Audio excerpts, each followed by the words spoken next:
વીજળી ક્યારે ઝબકવાની છે એની બધા રાહમાં છીએ આપણે. અને વીજળી ઝબકવાની છે અને અહીંયા આ બધા જે દીપક બેઠા છે ને એ એટલે વીજળી સાહેબ વાળા સાહેબને બોલાવવાનો હેતુ આ છે કે આજે તમે દીપ પ્રગટાવીને જાઓ.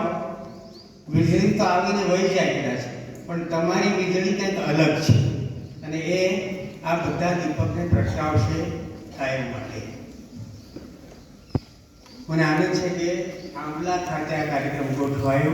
54માં અખિલ ભારતીય નૈતાલીમ સંમેલન ભરવાનું નક્કી થયું અને લોકભારતીની પસંદગી કરવામાં આવી. સૌરાષ્ટ્ર રચનાત્મક સમિતિની મિટિંગમાં આ નક્કી થવાનું હતું અને નાનાભાઈ જતા હતા મિટિંગમાં. વચ્ચે મુશંકરભાઈ ઉભા રાખ્યા અને કહે છે કે નાનાભાઈ હા પાડીને આવજો, આપણે પહોંચી વળશું. હવે વિચાર કરો, મકાનો પર નહોતા, તંબુઓ કરેલા. રાજેન્દ્ર પ્રસાદ આવવાના હતા, એમના માટે રાજેન્દ્ર હિલ આજે જે કહેવાય છે ત્યાં એમનો તંબુ હતો. કહેવાનું તાત્પર્ય છે કે અમે યજમાન તરીકે ક્યારેય પાછા પડતા નથી. આ તો અમારા લોહીમાં છે. છતાં ક્યાંક ક્ષતિ રહી હોય તો માફ કરજો. વિદ્યાર્થીઓ બધા સાથે રહે ને એનો આનંદ છે. તમે બીજું કાંઈ મેળવ્યું ન મેળવ્યું એની મને ચિંતા નથી.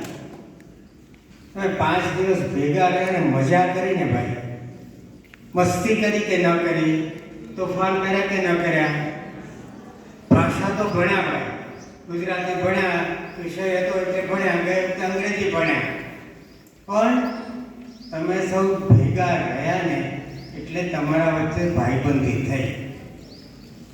અને આ ભાઈબંધી છે ને તમને કાયમ યાદ રહેવાની છે.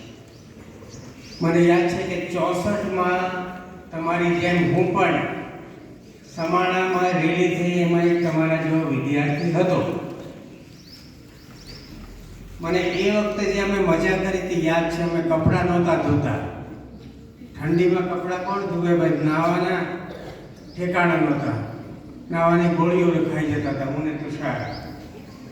એટલે આવા બધા અનુભવો મને બહુ યાદ રહી ગયા છે. કોની સાથે શું ધમાલ કરી હતી યાદ છે, કોણ કોણ ભાઈબંધો થયા છે.